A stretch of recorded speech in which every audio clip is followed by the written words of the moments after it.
Hola, buenas noches, ¿cómo andan? Hola.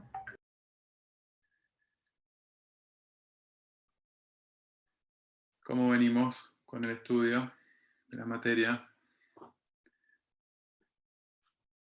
Yo caí la cuenta que la semana que viene es el examen. Yo pensaba que daba una semana más.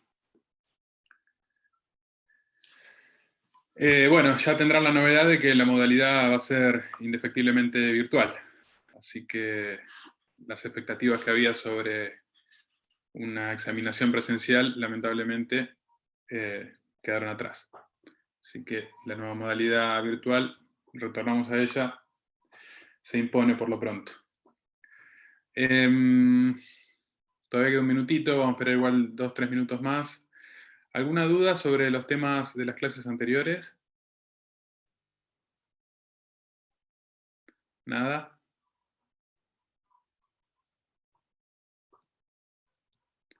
¿Se entendieron? Más o menos encuentro una correspondencia entre lo que dije en clase y lo que va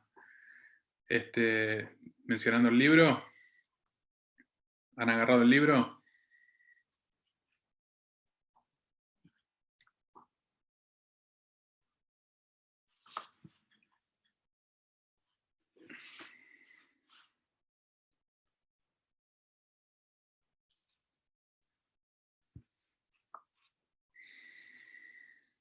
Profe, yo falté la clase pasada y no llegué a terminar el tema, pero la anterior cuando lo arrancaste, o sea, en esa parte todo claro. Bien. La otra ya está, creo que está subida al espacio de Franja Morada ahí en YouTube. Creo que la subieron, no sé si ayer o antes de ayer. Buenísimo. Ya está disponible. También, en todo caso, pueden rastrear algunas clases de cuatrimestres anteriores, que también por ser virtuales quedaron grabadas, como para complementar. No me acuerdo muy bien qué día fueron, ni qué toqué puntualmente en cada fecha, pero si quedó algún bache ahí o algo que no se entendió, por ahí pueden volver a eso. Y también tienen las clases del titular, que están puestas en el campus, ahí los enlaces. No sé si los han visto. Creo que las clases de Hutchinson sobre procedimientos son la número 9 y la número 10. Así que llegado el caso también pueden acudir a ese recurso.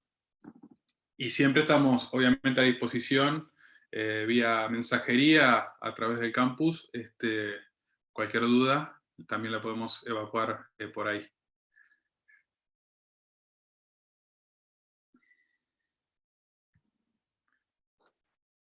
Buenas tardes. A ver. Estamos a 17, 2 minutos y arrancamos porque el tema de hoy es algo extenso. Son muchas cosas. Voy a tratar de no sobrecargarlos de información y que queden por lo menos claros algunos conceptos.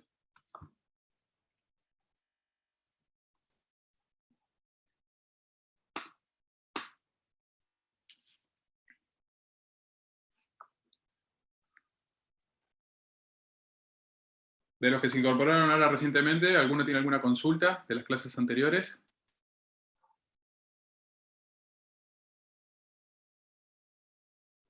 ¿Todo en orden?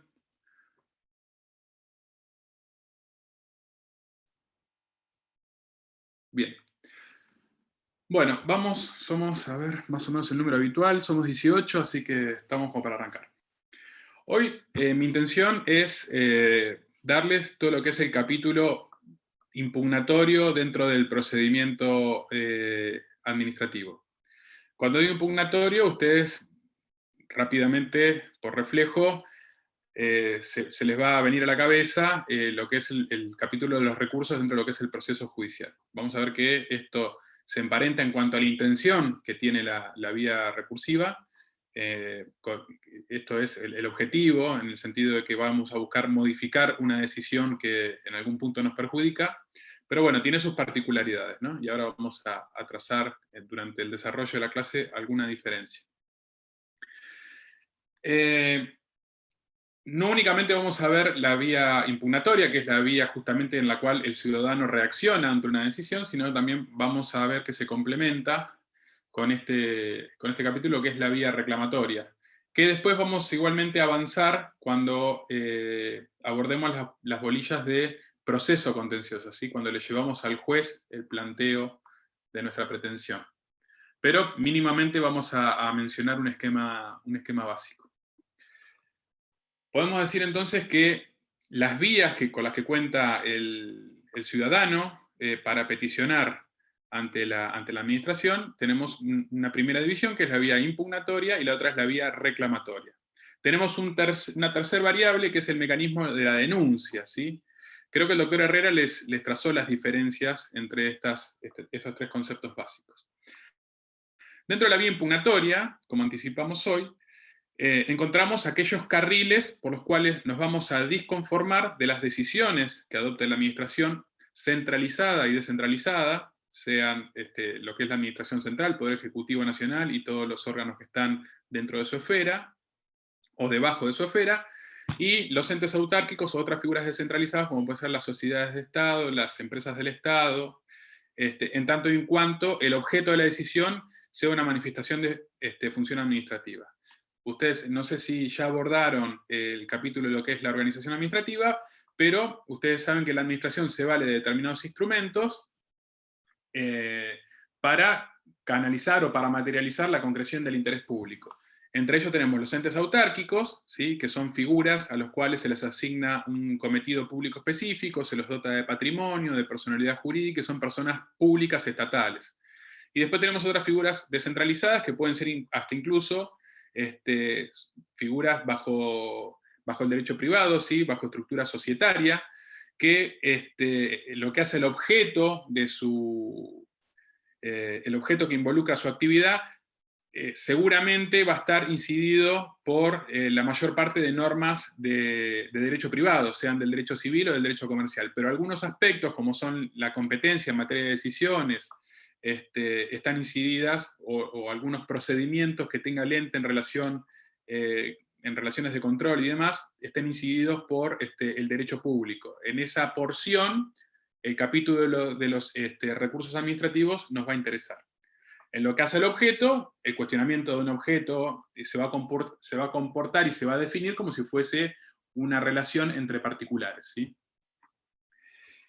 Entonces les decía que el capítulo impugnatorio es la reacción que tenemos ante esas decisiones, y vamos a ver dentro de lo que son la impugnación dos variables. Los recursos propiamente dichos, que siempre que hablemos de recursos vamos a estar hablando de una impugnación tempestiva, o sea que llegamos a tiempo dentro del plazo que nos marca la norma, y después vamos a tener medios de impugnación que podemos denominar extraordinarios, porque tienen que ver con la posibilidad de que la administración, ante un planteo nuestro, revise una decisión, pero que es una decisión que ya se encuentra firme, ¿sí? Sea porque la hayamos consentido expresamente, y vamos a ver después cuáles son los supuestos para analizar, o porque hayamos llegado tarde con un recurso, donde se va a abrir lo que conocemos como la denuncia de ilegitimidad. Abrimos nuevamente para una subclasificación el capítulo de los recursos, y ahí vamos a encontrar al recurso de reconsideración. Recordemos siempre que cuando decimos recurso, decimos impugnación temporaria o tempestiva, recurso de reconsideración, recurso jerárquico. Vamos a ver lo que se llama el recurso de alzada, que es un recurso interpuesto de manera tempestiva, pero que va a procurar revisar los actos definitivos o asimilables a definitivos emanados justamente de las figuras o de las personas que tengan que ver con la descentralización, principalmente los entes autárquicos. Y dentro de lo que son las figuras extraordinarias tenemos la denuncia de ilegitimidad, que está regulada en el artículo 1 de la ley, y el recurso de revisión del artículo 22 de la ley. En estos últimos dos supuestos, como dijimos, hay un planteo que, desde el punto de vista temporario, va más allá de los plazos que las normas nos imponen para recurrir por vía de los recursos que mencionamos anteriormente. Luego, en lo que es la vía... Perdón. ¿De acuerdo? Sí. ¿Puede repetir el número de la ley? Sí, el artículo 1, para la denuncia de legitimidad, ya les digo el inciso, concretamente.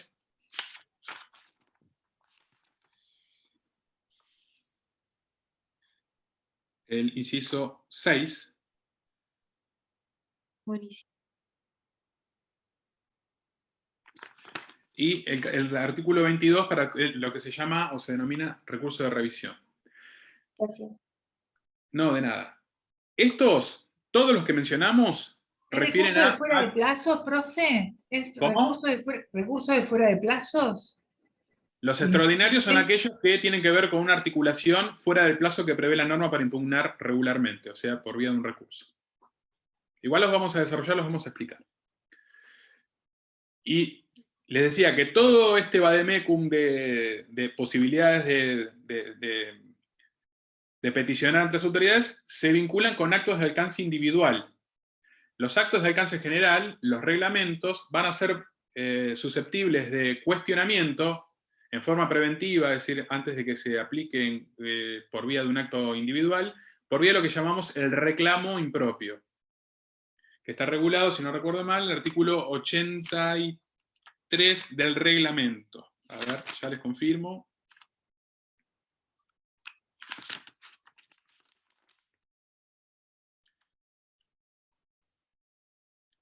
Sí, artículo 83. La vía reclamatoria, o sea, aquellas situaciones en las que le vamos a pedir a la administración que nos satisfaga un derecho, pero que no tiene que ver con un acto que nos denegó algo previamente o que nos haya perjudicado previamente, no es un recurso, sino que vamos a pedir que nos den algo, que la administración haga algo o deje de hacer algo. Tenemos el reclamo del artículo 10, que está regulado en el artículo 10, que ya vamos a ver cuáles son las características, y el reclamo previo, que está regulado en el artículo 30 y siguientes de la ley. ¿Sí? Después vamos a ver las características de cada uno. Igual, les repito nuevamente, sobre estas dos últimas especies vamos a volver posiblemente cuando veamos la bolilla de contencioso administrativo. Bueno, les decía, vamos a los recursos. Los recursos son, en definitiva, si los tenemos que definir, como aquel planteo, aquel cuestionamiento temporario, ¿sí?, que se dirige contra un acto que causa efectos jurídicos directos respecto de la esfera del administrado, del particular que está involucrado en el procedimiento, y que tiende a que el mismo órgano o un órgano superior revise ese acto y en todo caso lo extinga, lo modifique o lo confirme eventualmente.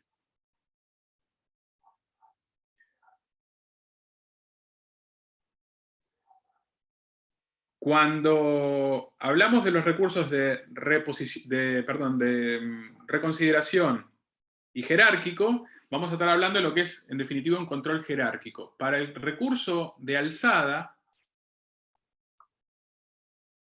la administración central va a ejercer respecto de los actos de los entes descentralizados lo que se llama un control de tutela, que cuando lo pasamos a los hechos no difiere demasiado de lo que es el control jerárquico, ¿sí?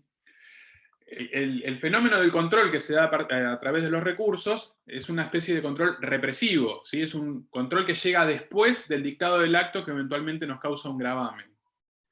Hay maneras de controlar, de ejercer un control preventivo, por ejemplo, dictando instrucciones o órdenes de servicio para que la administración, los órganos inferiores, de antemano ya sepan cómo se deben comportar. Ahora, si no lo hacen y dictan un acto que va en contrario a la norma o esas mismas instrucciones, y se dicta un acto que causa gravamen y es ilegítimo, por vía del recurso lo que nosotros estamos activando es un fenómeno de control represivo, ¿sí? Para que la administración, el mismo órgano o un órgano superior revise justamente el contenido y los antecedentes de ese acto. Los recursos, el fundamento de los recursos, de acuerdo a la doctrina que lean, pueden ser varios, ¿sí? En definitiva, es una garantía para el particular, o sea, es una manifestación del debido procedimiento objetivo, donde el particular tiene la chance de que la administración revise lo que ha dispuesto y que le está causando un perjuicio. También se lo entiende como una suerte de carril conciliatorio previo en esta filosofía de entender al particular como un colaborador de la administración.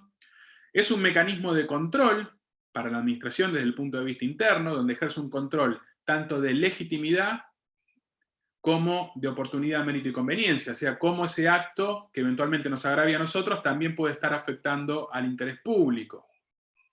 Acá tenemos si se quiere, una primera línea divisoria con lo que es el proceso judicial. En el proceso judicial, cuando nosotros apelamos una sentencia o un acto de trámite que nos cause un gravamen irreparable y demás, lo que le llevamos al juez es una argumentación que está vinculada con la ilegitimidad, porque ese acto no se adecúa a derecho.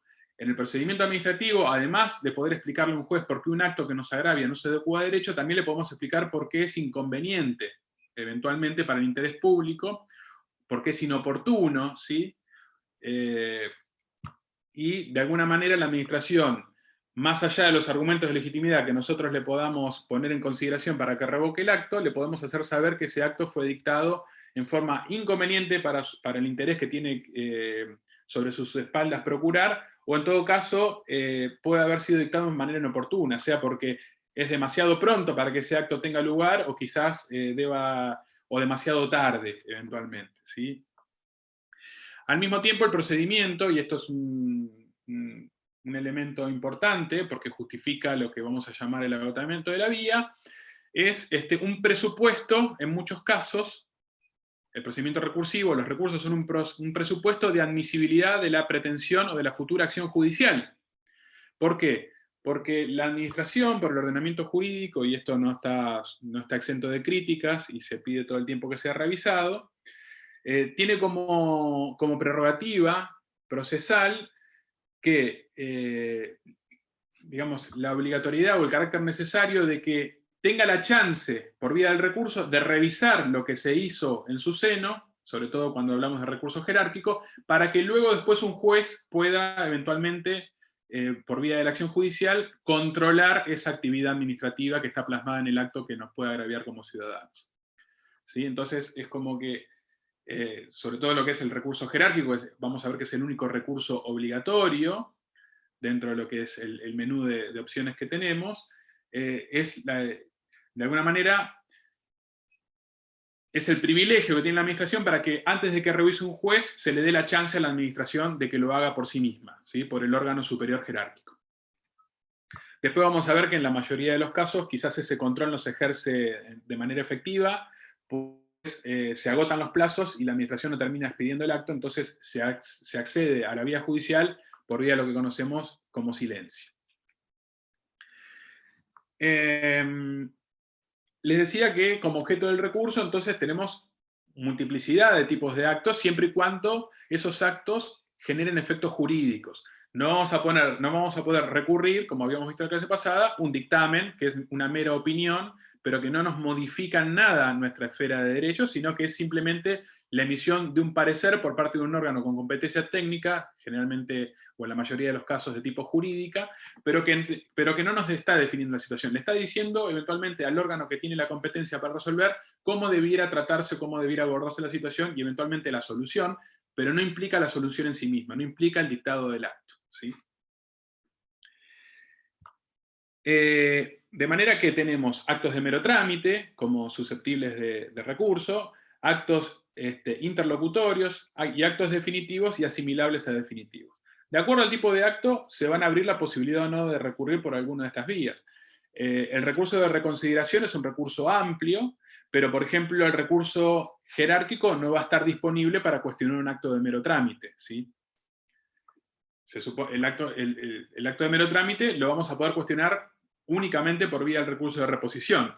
Y si consideramos que el agravio es de alguna manera irreparable y el acto en su situación tiene condición de definitivo, debemos fundar muy bien para poder después hacer que ese acto sea revisado por un órgano superior, pero si no, de lo contrario, un acto de mero trámite es solo susceptible de recurso de reposición. ¿Qué actos no van a estar disponibles para eventualmente resolverse, o mejor dicho, cuestionarse por vía de recurso? Todos aquellos que tengan que ver con lo que es la manifestación jerárquica. Por ejemplo, si tenemos una cuestión de competencia entre dos órganos que o quieren quedarse con algún planteo para resolverlo, o eventualmente ninguno de los dos quiere saber nada, la manera de resolver eso es por vía del superior común, ¿sí? Eventualmente el ministro o el Poder Ejecutivo Nacional, el presidente, para que defina a quién le corresponde. Bueno, esa definición no va a ser cuestionable por vía de recursos, ¿sí? Sino que lo que defina eventualmente el órgano con jerarquía superior quedará establecido y eventualmente la causa, el planteo, el procedimiento tramitará ante el órgano que éste determine, pero no va a ser susceptible de cuestionamiento por el particular. Mismo, cuando hay reclamaciones entre distintos órganos, hay un mecanismo especial que tiene la administración para definir esos conflictos internos que se llaman, que es por vía del trámite de los conflictos interadministrativos, ¿sí? Acá el particular no se mete, son dos órganos que están disputando alguna cuestión, alguna reclamación, incluso hasta de tipo dinerario, que tiene un trámite especial. Así que esto no tiene nada que ver con el capítulo de los recursos. Queda fuera, se lo menciono para que lo sepa. Y obviamente, las opiniones y los dictámenes, como les dije, por no generar efectos jurídicos, tampoco van a ser susceptibles de recurso.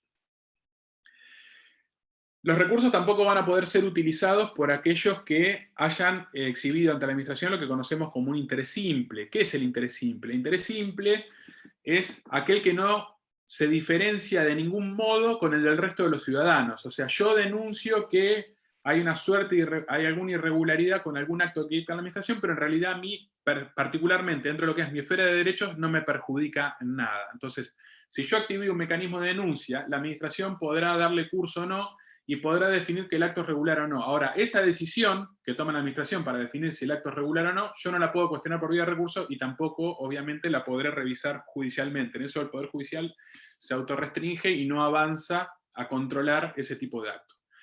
Ojo, interés simple, no lo confundamos con lo que son los intereses, los derechos de incidencia colectiva, ¿sí? o los intereses individuales homogéneos.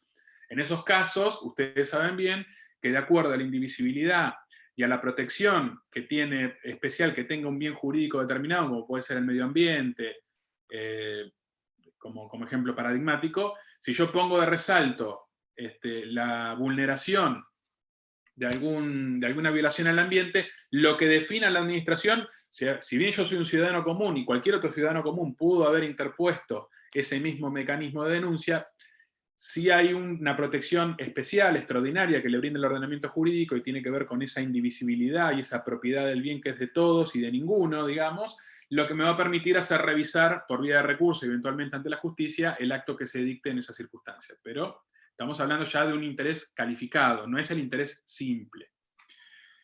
De manera que, por definición, los recursos entonces van a necesitar, para poder ponerlos en marcha, de un interés legítimo o de un derecho subjetivo. Básicamente de un interés jurídicamente tutelado. Ya hoy esta clasificación tiene interés porque la norma todavía la mantiene, pero básicamente hablamos de la posibilidad de reaccionar por vía de un recurso ante un acto cuando tenemos un interés jurídicamente tutelar, sea porque somos defensores por vía de una legitimación extraordinaria, ¿sí? O porque nos afecta de manera directa en nuestra esfera de derechos.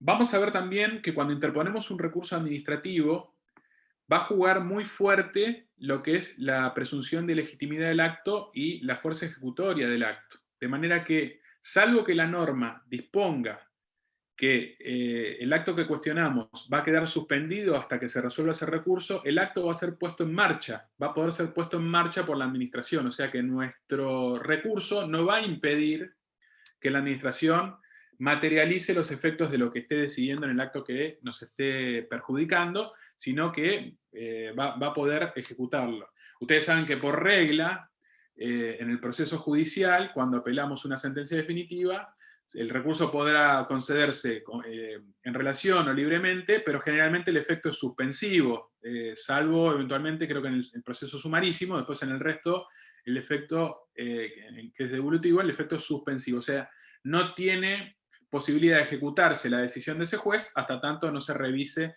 por la instancia superior. Bueno, acá es de alguna manera a la inversa, ¿sí? La administración puede poner en marcha los efectos del acto por el artículo 12 de la ley, salvo que haya una norma que disponga lo contrario, es decir, que prevea la suspensión. Generalmente las normas que regulan los procedimientos sancionatorios de tipo policial prevén esta suspensión, pero pueden no hacerlo.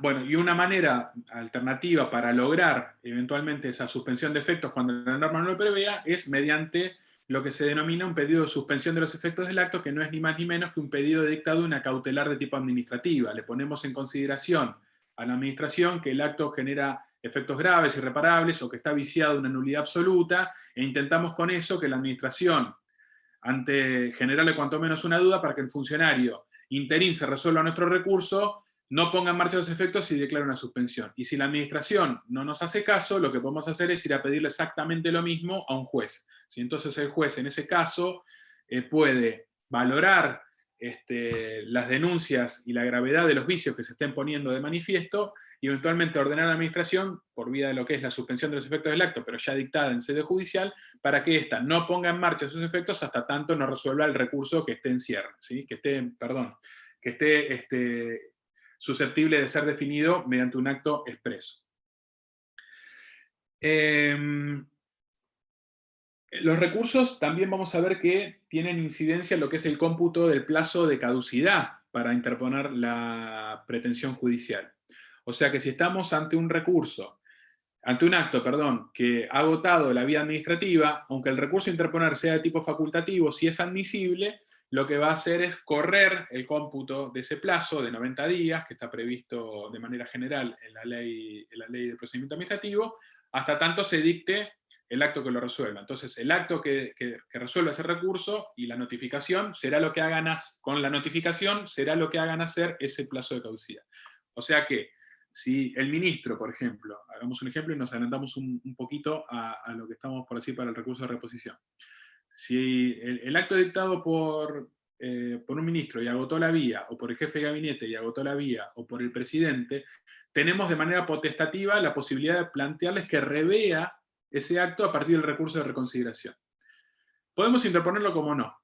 No es obligatorio. Antes se preveía la obligatoriedad de ese recurso y luego quedó, eso ya no tiene prácticamente uso y está básicamente también dejado de lado por las normas, pero si es potestativo, ese recurso lo que va a hacer es que no me nazca el plazo de caducidad para que el juez, para interponer la demanda, ¿sí? Entonces, habrá que esperar a que el órgano resuelva ese recurso de reconsideración y una vez notificado el acto que me lo resuelve, obviamente si el acto va en sentido negativo a lo que yo le planteo, o sea que básicamente confirma el acto anterior, ahí nacerá el plazo, ¿sí? Tengan en cuenta, hablando de plazos, que es un recaudo esencial el plazo para interponer los recursos, ¿sí? No es susceptible de subsanación, de manera que si llegamos tarde con el recurso, el efecto inmediato es que el acto quede firme y no sea susceptible de revisión por vía del recurso que intentemos interponer, ni por la justicia, de manera que nos va a quedar a la mano solamente como mecanismo la denuncia de legitimidad, que ya vamos a ver las características, y nada más, porque los jueces se van a autorrestringir y si ven que hay un acto firme, por falta de cuestionamiento oportuno, no van a entrar a revisarlo. Y la administración lo hará solamente por vía de estos dos medios extraordinarios que le mencionamos hoy, uno la denuncia de legitimidad y el otro eventualmente el recurso de revisión, si es que reunimos los presupuestos necesarios, que ya los vamos a ver. Vamos a ver que en materia recursiva, en este rol que tiene el administrado como colaborador, más allá de ser una contraparte genuina, porque hay un interés encontrado, cuando uno recurre, en definitiva está disconformado con lo que la administración decidió, va a regir lo que se denomina también el formalismo moderado. De manera que podemos, mientras quede clara nuestra intención de disgustarnos con lo que el acto defina y explicar más o menos por qué, ya la administración tiene que interpretar y va a calificar a eso como un recurso. Y lo va a tratar como tal y en tanto y en cuanto cumpla con el plazo, como dijimos hoy. Pero no va a ser necesario que el particular califique ese recurso o tampoco va a ser censurado si lo hace mal, de manera que la administración tiene, por principio de verdad jurídica objetiva, que interpretar nuestra manifestación de voluntad, digamos, en el sentido de no estar de acuerdo con lo que ha decidido, y canalizarlo por la vía que corresponda. Si está dentro del plazo de un recurso de reposición, le dará trámite de recurso de reposición, si es que el acto que estamos atacando es susceptible de tal, y si no le va a dar el curso como si fuese un recurso jerárquico para que el superior jerárquico revise lo que el inferior ha decidido, ¿sí?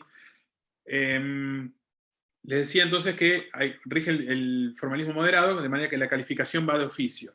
Otra de las circunstancias que evidencian este formalismo moderado es la posibilidad de que el particular vaya agregando argumentos hasta tanto la administración no dicte el acto que lo resuelva ese recurso.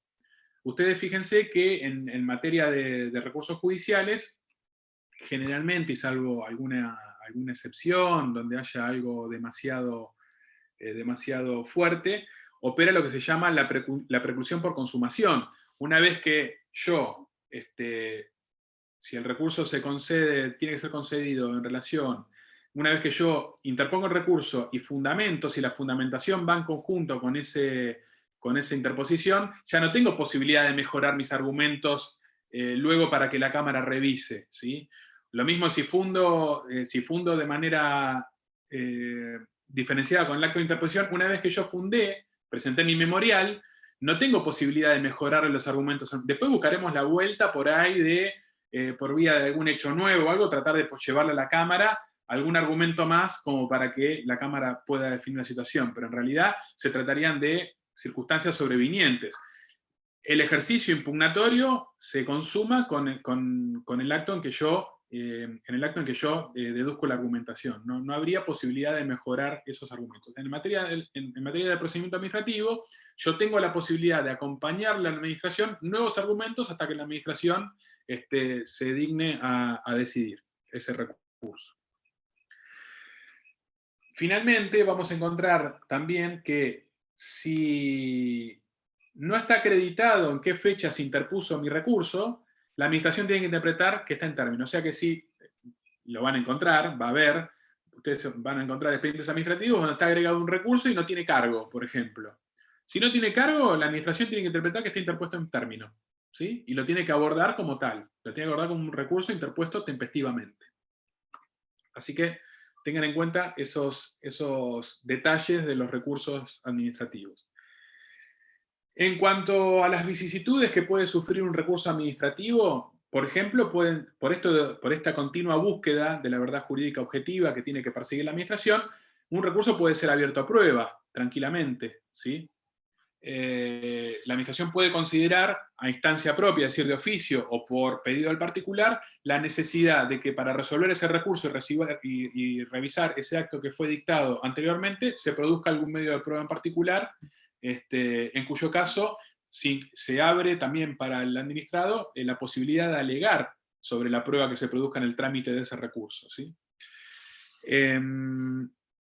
Vamos a ver también que le podemos pedir la vista a la administración de las actuaciones administrativas para poder confrontar esos antecedentes que dijo el acto a tener en miras para decidir nuestra suerte, de manera que el pedido de vista va a suspender, un poco lo vimos en la clase pasada, el pedido de vista suspende el plazo para recurrir. O sea que si en el día tercero yo le pido a la administración que me confiera la vista del expediente, hasta tanto la administración no resuelva mi planteo de vista, las actuaciones van a quedar suspendidas. Por supuesto que la administración va a poder concederme esa vista o no.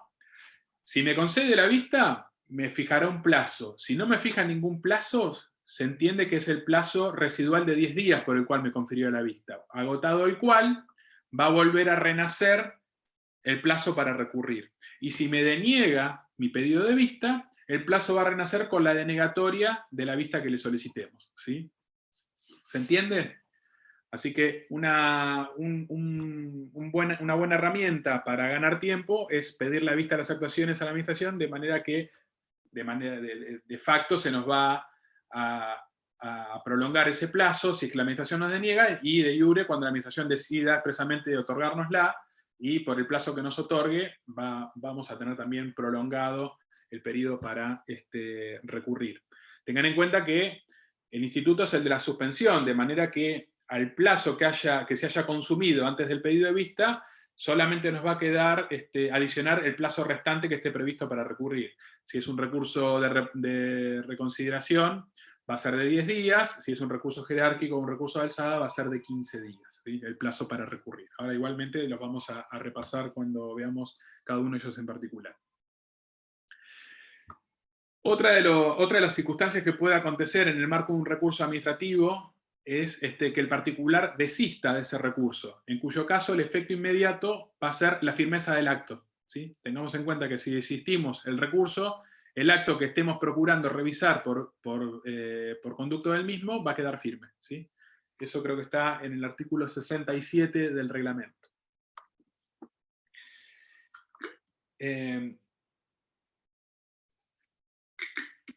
Al mismo tiempo, vamos a ver que si el plazo que tiene la administración para resolver se agota, vamos a tener dos alternativas, dependiendo de qué recurso estemos poniendo en marcha.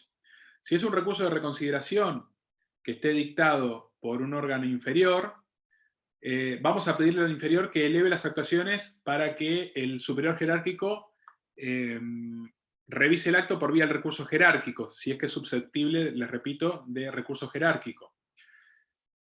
¿Qué les iba a decir sobre eso? Perdón. De manera que hay una denegatoria tácita, ¿sí? Ahí vamos a hablar de denegatoria tácita, que como vimos en la clase anterior, no requiere un pedido de pronto despacho, basta que el plazo para resolver se agote. Y si es un recurso jerárquico, el que esté interpuesto, si el órgano competente no lo resuelve en el término que tiene fijado por ley, lo que vamos a considerar es que tenemos expedita la vía judicial, ¿sí? Entonces vamos a poder ir a un juez ya a plantearle con nuestra demanda que revise ese acto. Ese plazo para resolver se va a activar dependiendo de si producimos o no prueba, porque si se produjo prueba en el contexto de ese recurso administrativo, el plazo para que la administración resuelva se va a activar una vez fenecido el momento para alegar sobre esa prueba. O sea que el plazo nace una vez que está vencido el término para alegar, o desde que hayamos alegado si lo hicimos también, ¿no? Entonces van a ser desde momentos diferentes. Ahí también se puede ganar tiempo, ¿no, profe? ¿Cómo? Ahí también se podría ganar tiempo. Depende si nos interesa, a ver, el ganar tiempo nos interesa por ahí para un ejercicio recursivo efectivo, ¿sí? Para poder contar con mayor extensión temporal para poder defendernos de ese acto. A veces ganar tiempo, a veces el tiempo nos puede jugar en contra. No nos olvidemos que los recursos por sí mismos no suspenden los efectos del acto, con lo cual tenemos un acto que quizás nos esté perjudicando, y en este transcurso del tiempo, sí que la administración nos resuelva, nos está de alguna manera acentuando ese perjuicio. Entonces nos interesa quizás ya ir a un juez a que revise ese acto antes de que la administración lo resuelva. Si eventualmente, con lo cual, ¿qué les quiero decir? Si tenemos efecto suspensivo, y sí, vamos a tratar de ofrecer prueba, de alegar, vamos a tratar de pedir vista, vamos a tratar de hacer un montón de cosas, con tal de que el acto no empiece a surtir esos efectos. Pero si el acto nos está perjudicando y no tenemos un efecto suspensivo, sea porque la administración no nos dio espacio a esa suspensión de los efectos del acto, o un juez tampoco nos atendió nuestro pedido, o quizás nos olvidamos, nos va a convenir siempre llegar cuanto antes a la vía judicial para que un juez, que es un tercero imparcial, en definitiva, decida sobre nuestra suerte, ¿no? Sobre nuestros planteos. ¿Se entendió, Agustina? ¿Sí? Bien. Finalmente, el recurso puede finalizar, un poco anticipamos recién, con una no manifestación formal de la voluntad, o sea, con un no dictado de un acto, en cuyo caso pediremos la elevación de las actuaciones o iremos a la justicia. Puede rechazarse nuestro planteo y el acto quedar confirmado, el acto que estemos cuestionando quedar confirmado, o se puede acoger, porque la administración considera que le llevamos buenos argumentos en cuanto a la existencia de vicios o en cuanto a la afectación del interés público de ese acto, de manera que lo puede acoger total o parcialmente. Y en ese acogimiento puede revocar, o sea, dejar el acto totalmente sin efecto, puede sustituirlo por un acto que sanee eventualmente los vicios que le estamos poniendo de manifiesto, o puede modificarlo parcialmente. Por ejemplo, si le llevamos a la administración un planteo de inoportunidad diciendo que el acto, lo que se dispone, no es conveniente para el interés público y tampoco obviamente para nuestro interés particular, quizás logremos que la administración, por vía de la modificación en el elemento accidental, ponga el cumplimiento, los efectos de ese acto para más adelante, ¿sí? Entonces, de alguna manera, con esa modificación parcial del acto, está satisfaciendo el interés público y el nuestro particular también. Esto es un panorama sobre aspectos generales que vamos a ver en todos los recursos, ¿sí? ¿Se entiende? ¿Se entendió más o menos hasta acá? ¿Hay alguna duda? ¿Estoy yendo muy rápido? ¿No? Más o menos. Bueno, Más pero o menos, profe. no tenemos mucha alternativa porque son las 9:05 y todavía no les hablé de cada recurso en particular. De todos modos, tenemos una clase más el martes que viene, que nosotros la pensábamos utilizar por ahí para hacer algún caso práctico o para evacuar alguna duda, pero si la tenemos que tomar, aunque sea una porción para terminar de explicar el tema, también lo hacemos. Recurso de reconsideración. Es el recurso más amplio de todos, si se quiere, por el tipo de acto que se puede cuestionar a través del mismo, ¿sí? Actos de mero trámite, actos interlocutorios, actos definitivos y actos asimilables a definitivos. Todos ellos son susceptibles de este recurso. La idea de este recurso es planteárselo ante el mismo órgano que dictó el acto para que ese órgano revise su acto y eventualmente lo modifique o lo revoque, ¿sí? O lo sustituya. Los planteos que le llevamos, los fundamentos, tanto de legitimidad, o sea, explicarle que hay vicios y en qué elementos del acto que dictó, o eventualmente motivos de interés público, de oportunidad, mérito o conveniencia, ¿sí? El plazo para interponerlo, de acuerdo a la ley, es de 10 días, y, como ustedes saben, lo vimos en la clase pasada, siempre los plazos, una cosa no les dije antes que aplica para todos, los plazos para recurrir se cuentan desde el día siguiente al de la notificación del acto, ¿sí? La notificación regular de ese acto. Los medios de notificación ya vimos que estaban en el reglamento. Tengamos en cuenta de que si la administración nos libra una cédula, un telegrama o cualquier medio que no sea completa la notificación o no nos indique qué plazo tenemos para recurrir, por vía de los artículos 40 y 44, el plazo de 10 días o el plazo de 15 eventualmente que tengamos para interponer el recurso se va a prolongar a un plazo de 60. ¿Sí? Eso está en el reglamento, lo vimos en la clase pasada. El plazo para resolver es de 30 días y depende su nacimiento si se produjo o no prueba, como manifestamos recién.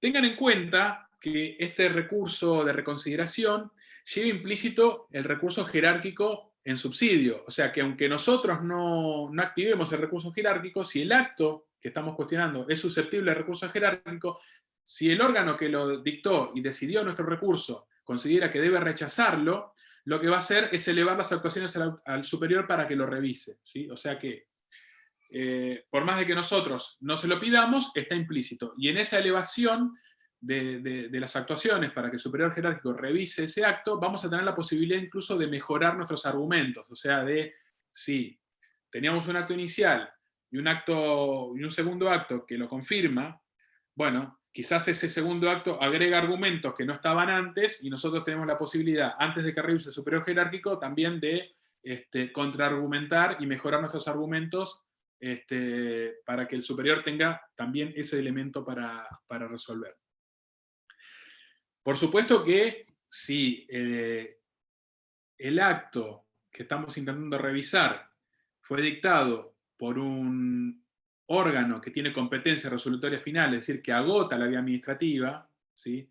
Si es el acto de un ministro, o si es un acto eventualmente del Poder Ejecutivo Nacional, o del jefe de gabinete, o un secretario de presidencia, en los casos en que agoten la vía administrativa, no va a tener implícito el recurso jerárquico, ¿sí? Simplemente va a ser el recurso de reconsideración puro y simple, resuelto el cual, o configurado el silencio, vamos a poder acudir ante la administración. De manera que es un recurso potestativo, no tenemos la obligación de interponerlo. Podemos interponer directamente el jerárquico, o eventualmente, si el acto ya está dictado por la autoridad con competencia resolutoria final, ir directamente a la justicia. No tenemos la obligación de deducirlo en esos supuestos, ¿sí? ¿Alguna duda? Avanzamos. El recurso jerárquico, de todos los recursos, es el único obligatorio. El único que el sistema normativo nuestro nos impone deducir para poder agotar la vía y poder habilitar con ello la instancia judicial posterior. Y obviamente van a ser susceptibles de impugnación por este medio los actos definitivos y los asimilables a definitivos, ¿sí? Que ya los vimos en la clase pasada, no se los voy a volver a definir.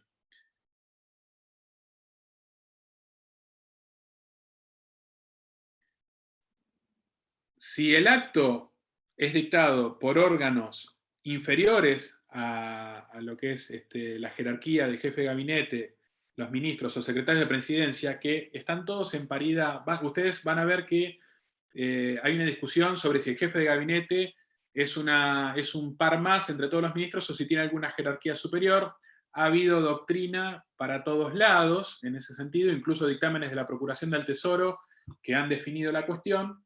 Y la Constitución Nacional, en la Reforma 94, si bien daría a entender que no es un par más, sino que tiene alguna jerarquía por encima del resto de los ministros, lo cierto es que la última reforma del año 2017, la Ley de Procedimiento, lo termina de poner en condición de paridad, ¿sí? O sea que, en definitiva, los actos de los ministros no se revisan jerárquicamente por el jefe de gabinete, sino que eventualmente lo va a hacer el presidente, ¿sí? Y el jefe de gabinete funciona como una figura a la par. Cada uno con sus órganos y sus entes en la esfera de su cartera, podrán revisar los actos de sus inferiores por vía del recurso jerárquico, pero el acto que ellos dicten va a ser revisado solamente por el recurso jerárquico por el presidente. Y tengan en cuenta una cosa, no es que yo voy subiendo, si tengo un subsecretario que dicte un acto que me agravia, interpongo recurso jerárquico, me lo va a resolver el ministro, pero el acto que resuelve el ministro ya agotó la vía, o sea que voy a la instancia judicial o meto la reconsideración. No tengo que pedirle de nuevo por vía de recurso jerárquico que lo revise el presidente. El presidente solamente va a revisar, o el Poder Ejecutivo Nacional va a revisar el acto del ministro cuando es un acto originario, ¿sí? ¿Se entiende? O sea que si el acto que nos agravia parte de más abajo, tenemos solamente un solo recurso jerárquico como obligatorio.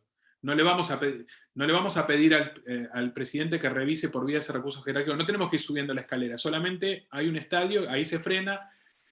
Si resuelve el ministro rechazar, tendremos disponible el recurso de reconsideración por vía del artículo 100. O vamos a la instancia judicial dentro del plazo de caducidad.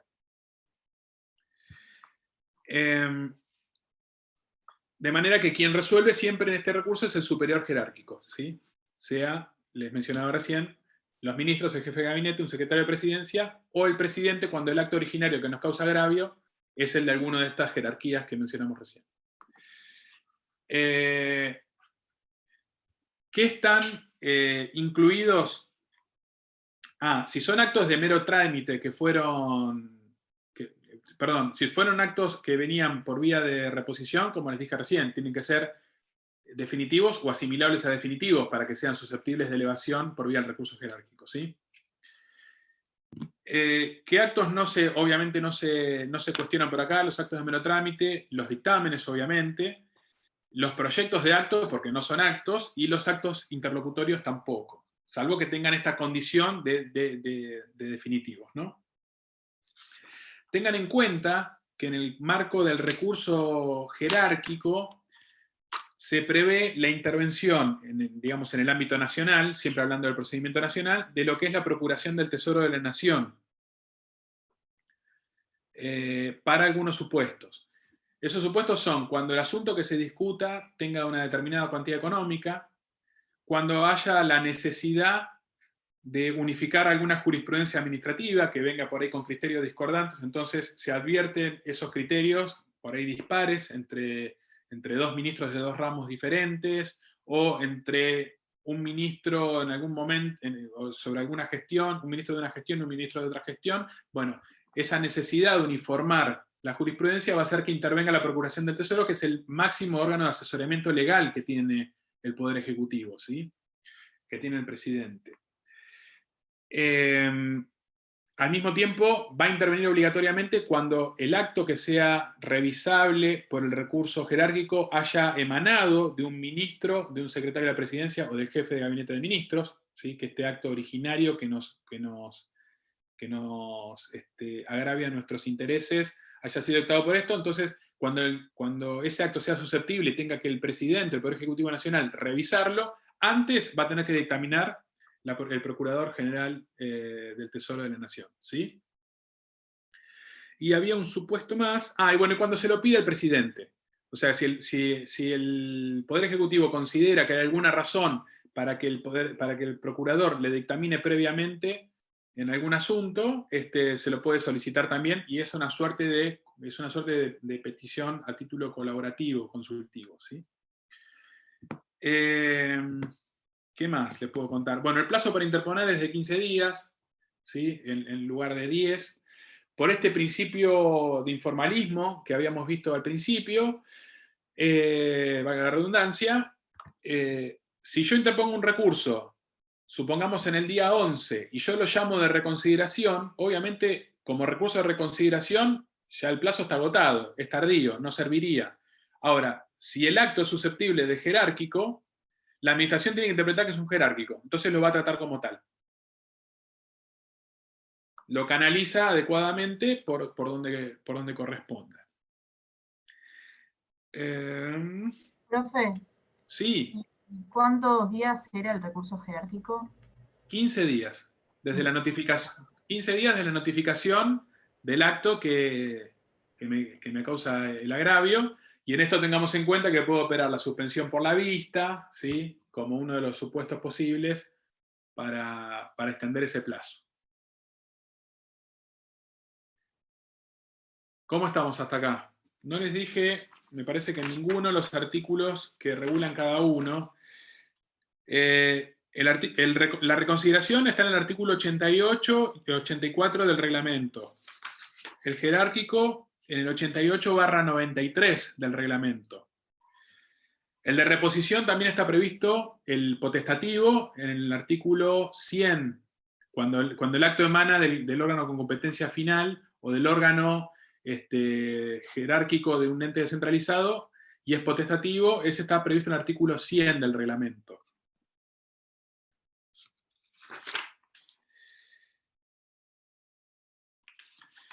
Cuando ese recurso se resuelve, dijimos hoy que si rechaza nuestro recurso, va a dejar expedita la vía judicial o eventualmente podremos interponer una reconsideración. vamos al recurso de alzada. El recurso de alzada es también optativo.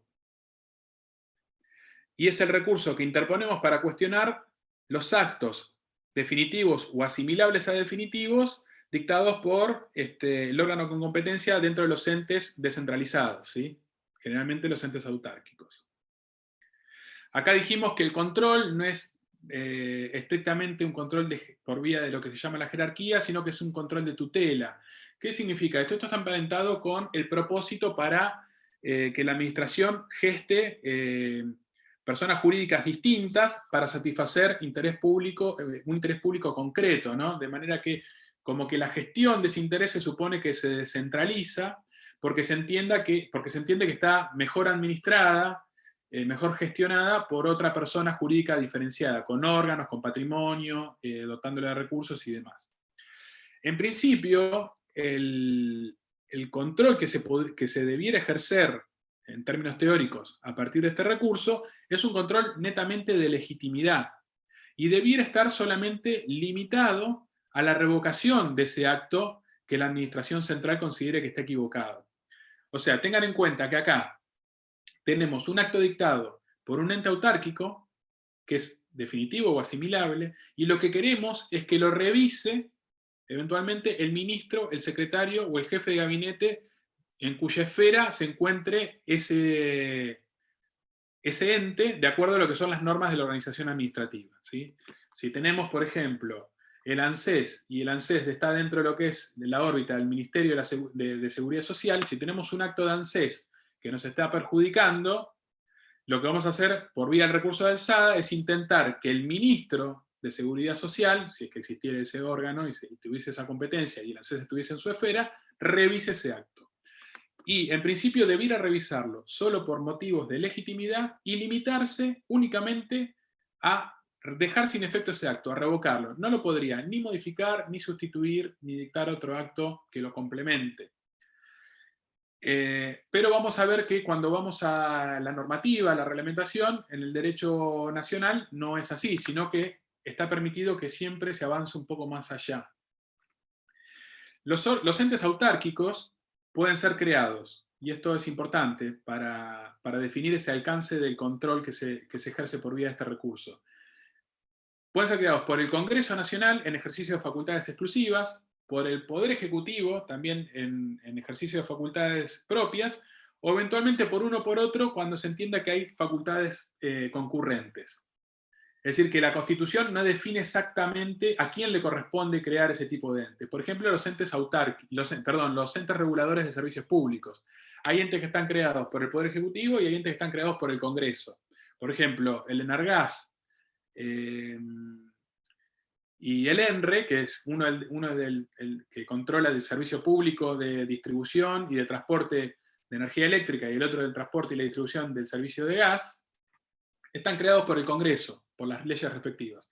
Ahora, hubo también en su momento el ente regulador del sistema de aguas y saneamiento, que estaba creado por una norma dictada por el Poder Ejecutivo Nacional. En estos casos no hay diferenciación. Ahora, hay algunos entes que son competencia exclusiva del Congreso crear, por ejemplo, el Banco Central de la República Argentina o el Correo Oficial. Si estamos en pos de revisar actos que dictan entes creados por facultades exclusivas del Congreso, la norma define que el control debiera estar limitado únicamente a la legitimidad.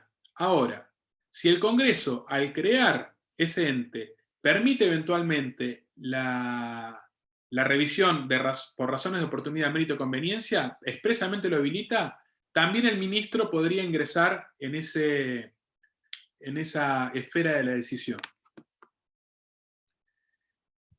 Y como dijimos hoy, si bien el control por vía del... Y después, vuelvo. Y si son entes creados en ejercicio de facultades concurrentes o creados por facultades propias del Poder Ejecutivo, el control siempre va a ser amplio, ¿sí? Tanto de legitimidad como por razones de interés público. Y en principio les decía que estaría limitado a la simple revocación. Ahora, la norma dice que si motivos graves de interés público lo ameritan, también podría eventualmente dictarse un acto por la administración central, por el órgano competente, en ejercicio de esa tutela, con lo cual el abanico ya se abre muchísimo y no hace falta, y no queda únicamente limitado a la revocación, sino que eventualmente lo va a modificar, lo va a sustituir o lo va a complementar. Este recurso sepan que es optativo, de manera que no estoy obligado a deducirlo, y puedo ir directamente a la vía judicial a revisar ese acto que nos cause un agravio, ¿sí? Ahora, si opté por la vía judicial, no puedo abandonarla para volver y poder interponer este recurso, ¿sí? ¿Hay alguna interpretación de doctrina de que eso podría hacerse si el abandono de la vía judicial lo hago estando vigente el plazo para deducir este recurso? Pero bueno, sería un supuesto un poco extraño porque en definitiva el plazo es de 15 días, tampoco es que dure una eternidad. Si voy por el vía del recurso optativo, sí lo puedo abandonar. Lo puedo desistir. Ahora, este desistimiento no va a generar el mismo efecto que el desistimiento de los otros recursos. No va a generar la firmeza del acto, sino que yo me bajo del recurso, le aviso a la administración que no voy a pretender la revisión del acto del ente centralizado por la administración central y directamente voy a la justicia para que lo revise. ¿Se entiende? ¿Sí? No me voy a... ¿Cómo hacemos para revisar los actos del ente dictados por órganos inferiores del ente, no el órgano con competencia resolutoria final? Bueno, a través de lo que se llama el jerárquico menor, lo que sería un recurso jerárquico menor. Tenemos que escalar dentro de lo que es la estructura propia del ente descentralizado, por vía del recurso jerárquico menor, está previsto en el artículo 91 del reglamento, y eventualmente, si el órgano superior dicta un acto que nos agravia, lo podremos hacer revisar por vía del recurso de alzada, o iremos a la justicia si es que entendemos que esa vía no nos va a servir de mucho. El plazo para deducirlo es de 30 días, ¿sí? Y contra el acto también está disponible, me olvidé decirles, o se los dije antes y no lo recuerdo, el recurso del artículo 100, en vez del recurso de alzada, pedirle al mismo órgano que dicta el acto que nos causa agravio que revise eventualmente por el recurso de reconsideración esa decisión.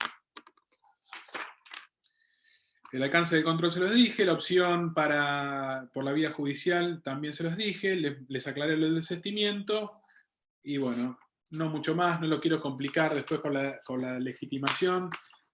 Si va a demandarse judicialmente, o sea, si activamos el recurso de alzada, el órgano de la administración central dicta un acto, bueno, ¿a quién demandamos? Si demandamos únicamente al ente descentralizado, si demandamos a los dos, si demandamos a la administración central, lo dejamos para la bolilla de proceso contencioso. Eso lo veremos después, cómo integrar, si es necesario, adecuadamente la litis, ¿sí? ¿Qué hora es? Y 14. ¿Cómo estamos? ¿Estamos bien? Les explico. Denuncia de legitimidad, recurso de revisión rápidamente y cortamos. ¿Qué es la denuncia de legitimidad? Bueno, un poco anticipamos hoy. Es aquel abordaje que va a ser la administración respecto de la legitimidad del acto, pero por vía excepcional, y por vía excepcional porque tengamos en cuenta que básicamente estamos llegando tarde con un recurso, ¿sí? Estamos deduciendo un recurso inadmisible de manera tardía, que ya no va a poder ser tratado como tal. De alguna manera está prevista esta posibilidad con fundamento en que la administración tiene que respetar siempre el principio de juridicidad y buscar la verdad jurídica objetiva, también en el principio de informalismo en favor del administrado y en el derecho de peticionar a las autoridades. Pero bueno, tengamos en cuenta de que las chances de éxito que tenemos que la administración revise un acto que ya estaría firme por agotamiento del plazo y que encima lo revoque, es decir, lo dé vuelta, lo modifique en nuestro favor, son muy pocas. Así, y si a eso le sumamos que desde el Poder Judicial hay una autorrestricción por una doctrina de la Corte que está sentada en el fallo de Gorordo, que se inhibe de entrar a revisar lo que haya sido planteado por vía de una denuncia de legitimidad, básicamente estamos fritos, ¿sí? Nos vamos a quedar con un acto firme que nos perjudica y que no lo vamos a poder hacer revisar por esa vía. Básicamente una denuncia de legitimidad entonces importa un planteo extemporáneo, tenemos que estar fuera del plazo. Vamos a ver que antes que nada le voy a decir que esto está regulado en el artículo 1, inciso E, apartado 6 de la ley.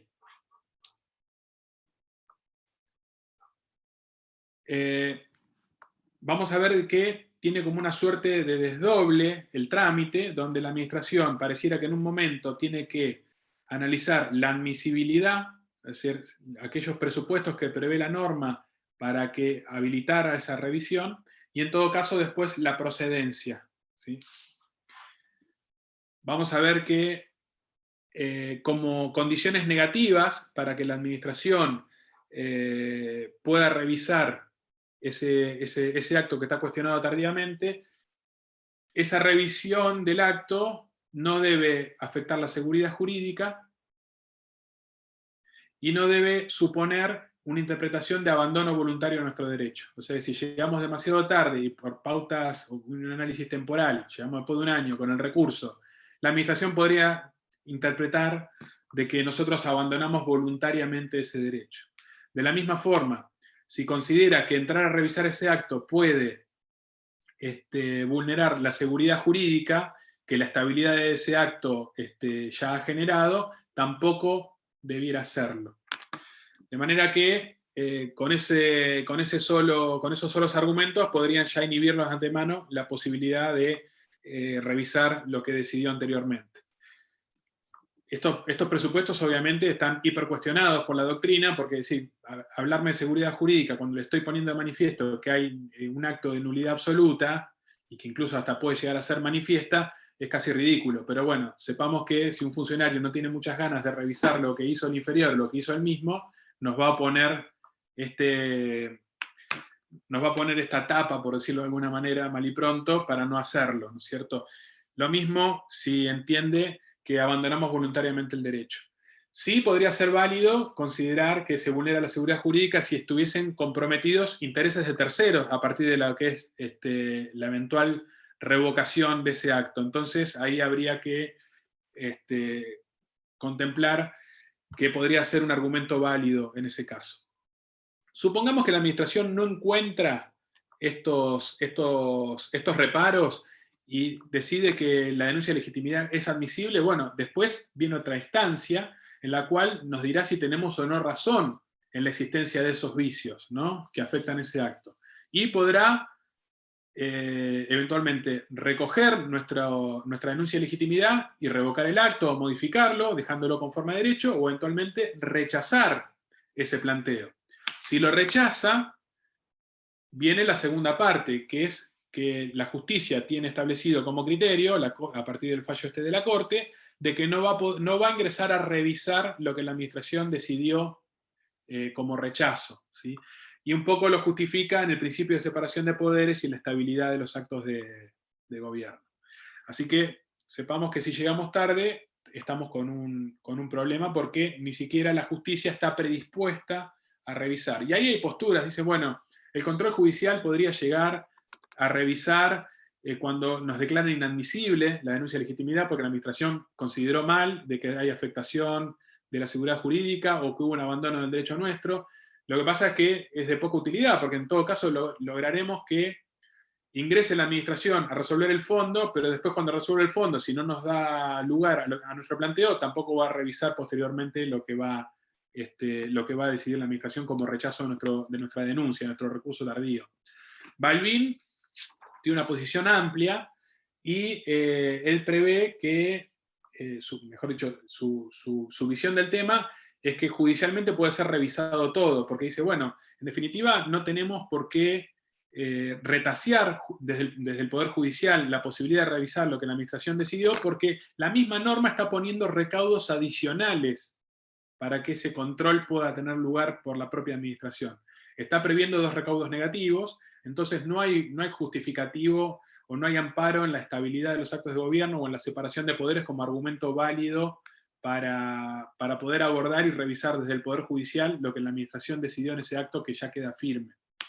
Otro de los argumentos para inhibir también esa revisión es que utiliza el Poder Judicial es que no podemos tratar de la misma manera al al administrado que es diligente con el negligente. Si vos llegaste tarde con un recurso, se supone que estás siendo negligente con el ejercicio de tus derechos y no te puedo tratar igual que aquel ciudadano que interpuso tempestivamente su planteo. Entonces, es otro de los argumentos que se utiliza para cortar el control. Finalmente, vamos con el recurso de revisión del artículo 22. Este es un medio de impugnación extraordinario que prevé presupuestos específicos para poder activarlo. Acá tenemos efectivamente un acto firme, sea porque lo consentimos, sea porque en su momento lo intentamos cuestionar tempestivamente y la administración rechazó nuestro recurso y no lo revisamos judicialmente, pero que hay razones básicamente de legitimidad y de principio de juridicidad y de verdad jurídica objetiva que nos habilitan a llevar a la administración este planteo dentro de un plazo, que vamos a ver que es de 30 días. Y los presupuestos son específicos, están en el 22.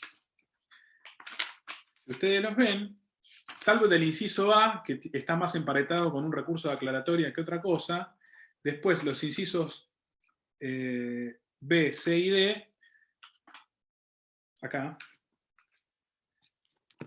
prevén, cuando después de dictado el acto se recobren o se descubrieron documentos decisivos que no estaban disponibles antes de la definición o del dictado del acto, cuando se hubiera dictado un acto basándose en elementos que hayan luego sido declarados falsos, o sea que haya por vía una redargución de falsedad, ese elemento que la administración tomó para decidir nuestro planteo, en definitiva, no tenía una falsidad ideológica o material, entonces impone revisar esa decisión.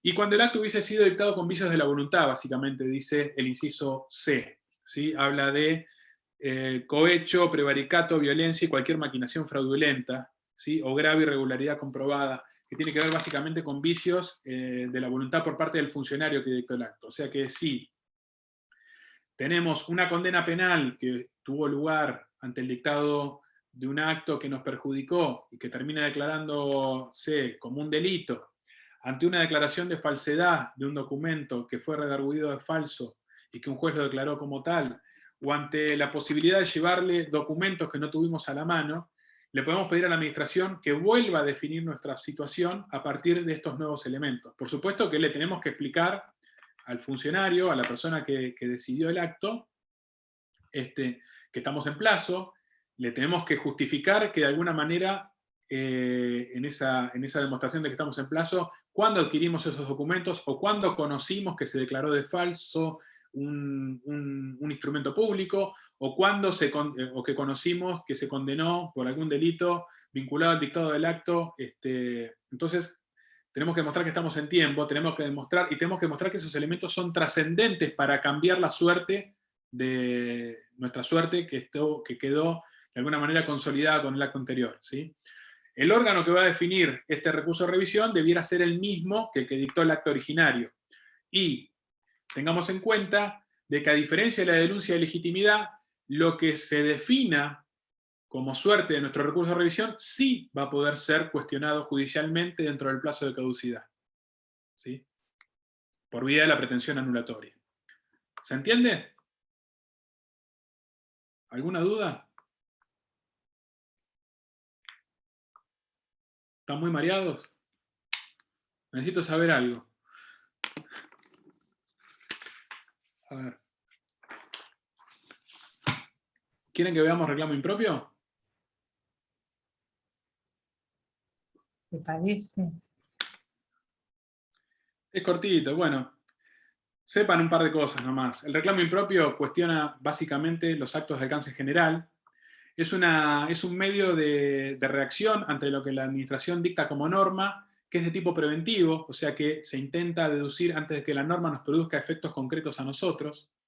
No tiene un plazo para ser deducido. ¿Y por qué esto es así? Porque a veces, como toda norma de alcance general y abstracta, abarca a un número indeterminado de sujetos que pueden entrar en la previsión normativa de acuerdo a sus circunstancias fácticas, ¿sí? Quedar o no dentro de los presupuestos que la norma marca. Entonces, antes que la norma se nos aplique, podemos deducir este tipo de reclamo, que es básicamente, por razones de oportunidad o de ilegitimidad, decirle al órgano que emitió Sí, Ángela, ya sé, son muchas cosas. Decirle al órgano que lo emitió que la norma o es ilegítima o está equivocada de acuerdo a cómo satisfacer el interés público. La respuesta que vamos a tener en cuanto... la respuesta, si es favorable, básicamente, si estamos hablando de una norma, ¿cuál es la consecuencia si es una norma, no es un acto de alcance individual? ¿Qué debiera hacer el órgano con esa norma que nos está perjudicando? A ver. Alguno que se anime. Micaela. Profe, ¿puedes repetir? ¿Qué debiera hacer el órgano si receta nuestro reclamo impropio y piensa que la norma o está equivocada porque no satisface adecuadamente el interés público o es ilegítima porque viola alguna norma de rango superior, de acuerdo a lo que vieron con Leo en Fuentes? Si es una norma de alcance general, es un reglamento. ¿Qué pasa con los reglamentos? ¿Se anulan los reglamentos? Se derogan. Claro, se crea otro en La sustitución. consecuencia es la derogación, total o parcial, del reglamento que se esté cuestionando por vía de reclamo impropio. Si la administración concretó la aplicación de esa norma por vía de un acto de alcance individual, un acto administrativo que nos esté perjudicando, la manera de cuestionarlo es el recurso, ¿sí? Los recursos que vimos anteriormente. Esto se anticipa a la aplicación de la norma y procura que la administración la revise de manera preventiva. Este reclamo debiera definirlo el mismo órgano que dictó ese acto de alcance general. Y si nos rechaza nuestro planteo, nuestro reclamo impropio, tenemos la posibilidad de hacerlo revisar judicialmente. Ahora, esa decisión judicial que eventualmente nos beneficie, en principio va a tener efectos interpartes, ¿sí? Solamente para mí, me va a beneficiar a mí. A contrario de que si la administración lo resolviera favorablemente, deroga, y esa derogación tiene un efecto para todos, o sea, de manera indeterminada, cae para todos ese acto. Si yo llevo el planteo a la sede judicial, el juez en principio le va a dar efecto a su sentencia para mí y para el Estado, ¿sí? Que dictó el acto. Salvo que se trate de una norma que la sentencia no tenga posibilidad de hacer un efecto divisible, ¿sí? Si la respuesta jurisdiccional no es divisible en cuanto a los efectos, bueno, podrá quizás anular totalmente ese acto de alcance general. Pero son casos muy aislados. Generalmente se procura un efecto interpartes.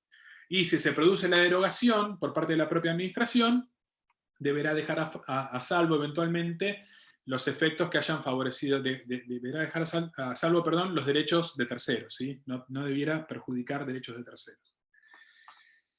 Vean ustedes que el reglamento fija como legitimación únicamente a la persona que puede haber afectado un derecho subjetivo. Deja de lado la noción de interés legítimo, lo cual es un poco incongruente con lo que pasa después en el proceso judicial, porque si el proceso judicial admite como categoría de legitimación al interés legítimo, se supone que la reglamentación debiera también permitir cuestionar un reglamento por vía de reclamo impropio aquel que exhiba un interés legítimo y no únicamente un derecho subjetivo. ¿Sí?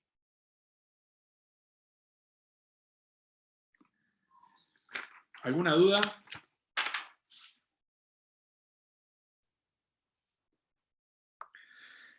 La suspensión de los efectos del acto, bueno, véanlo del artículo 12 de la ley. Tengan en cuenta que lo que le estamos pidiendo a la administración es que dicte una suerte de cautelar administrativa para sí misma, por medio de la cual no ponga en marcha los efectos de ese acto. Vean ustedes las causales que le puedo yo exponer a la administración para que considere mi planteo. Tengan en cuenta de que va a ser necesario solo si la norma que prevea el medio de impugnación, que regule el recurso, no prevé un efecto suspensivo para ese recurso, o sea que básicamente sea devolutivo. Si es devolutivo, vamos a necesitar la suspensión de los efectos del acto, y si es suspensivo, no es necesario. Bueno, mírenlo, habla básicamente de poner la administración en perjuicio grave, vicios de nulidad absoluta, grave afectación del interés público y demás. Lo pueden ver del libro también. Si quieren vemos reclamo administrativo previo o no, lo podemos dejar para la segunda parte. Si quieren se los menciono, o si no, lo dejamos ahí. Como quieran ustedes, yo no tengo problema. Total, si no lo evaluamos ahora, lo evaluamos en la segunda mitad del cuatrimestre.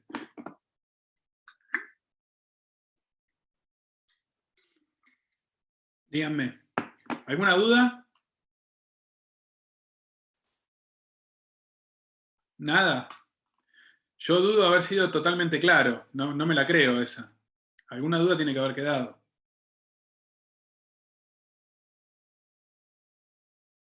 Agustina, ¿vos que te reís? ¿Alguna duda quedó? ¿O no fui suficientemente claro? No sé. No, para mí no. Todo claro. Para vos no fui claro. Bien, entendido entonces. Bien. Bueno, si no tenemos consultas, Profe, en agarran el el campo, libro. como ¿Cómo? habías dicho, esto lo podemos seguir desde las clases de Hutchinson y del libro, ¿no? Sí, en general para complementar todo lo que es procedimiento, tienen la clase 9 y 10 del titular de Hutchinson, que están ahí, le digo 9 y 10 porque son los vínculos 9 y 10. Y el libro, obviamente. Y obviamente la normativa. Por supuesto que me paré básicamente en la normativa nacional. En Provincia de Buenos Aires, más o menos los recursos comparten las mismas características, con sus más y con sus menos tienen más o menos la misma regulación. Hay algunas diferencias en cuanto a la denominación del recurso de reconsideración o el recurso de alzada, que en provincia se llama recurso de apelación, pero básicamente funcionan de manera semejante. ¿A mí qué me interesa de esto? Que entiendan cómo funcionan, para qué supuestos sirven. No me interesa que retengan plazos. Esas cuestiones tan finitas no. Sí que sepan que un recurso de alzada tiene que ver con un control del ejercicio de la función administrativa de entes autárquicos, de lo que es la administración descentralizada, que el recurso jerárquico es el único obligatorio, que el recurso de reconsideración es optativo, al igual que el de alzada, para qué supuestos específicos pueden llegar a activar una denuncia de legitimidad o un recurso de revisión, ¿sí? Pero no, vamos más a lo conceptual, no tanto a la regulación finita. No quiero que sepan eventualmente bajo qué supuestos obligatoriamente tengan que intervenir la Procuración del Tesoro de la Nación, ¿sí? Vamos más a lo general. Pero sí que entiendan el fenómeno, que ustedes lo comprendan y podamos saber de qué estamos hablando. Espero haber logrado mínimamente ese objetivo. Se ríe Micaela. No, pasa que, profe, son muchos temas y si no tenés procesal o algo es como medio chino. Tenés que Pero leerlo. ustedes no tienen procesal ya como de manera previa a administrativo, sí, de acuerdo al plan. La rendí, pero me parece que no. Ah, no No, está como. no, no es correlativa. ¿No es correlativa? No, no. Bueno, Ah, yo pensaba que era correlativa. Bueno, en el plan anterior creo que era correlativa. Pero elementos sí. elementos sí, No, sí, elementos sí, claro. pero bueno, ves lo básico de recursos, lo ves más en procesal a fondo. Ah, ok. En el plan viejo igual no es correlativa, obviamente. Claro, elementos sí. Elementos sí era correlativa. En el plan viejo. Yo estoy en el nuevo, no tengo idea. Sí, Claro, yo que sé del plan 88, sí, elementos la veíamos. Procesal no me acuerdo. Y yo creía que en este plan sí estaba procesal como correlativa. Gracias a Dios, no. Ah, bien. Bueno, intenté más o menos plasmar las diferencias. Claro, cuando yo les hablo de efecto devolutivo y suspensivo, entiendo que todos saben de qué estamos hablando, pero básicamente tiene que ver con que los efectos del acto, sea una sentencia o sea un acto administrativo, se ejecuten allende el recurso o queden suspendidos hasta que el recurso se resuelva. Si quedan suspendidos hasta que el recurso se resuelva, estamos hablando de un efecto suspensivo. Si los efectos se pueden poner en práctica, igual, el efecto se llama devolutivo, ¿sí? Es un tecnicismo que pensé que todos manejábamos, pero bueno, perdón, lo aclaro ahora. Bueno, si nadie tiene dudas, nos las hacen llegar por vía, si las asaltan después las dudas, por vía campus, o la clase que viene podemos dedicar un momento a alguna pregunta previo al examen, ¿sí? La idea nuestra creo que era hacer alguna suerte de práctico, justamente para también generar esta interacción o evacuar dudas a partir de un práctico, ¿sí? Vamos a ver cómo lo armamos, todavía no lo tenemos muy definido. Bueno, si no tenemos nada más, buenas noches y les agradezco su tiempo. Bueno, Gracias, profe. Hasta luego. Adiós. Buenas noches, gracias.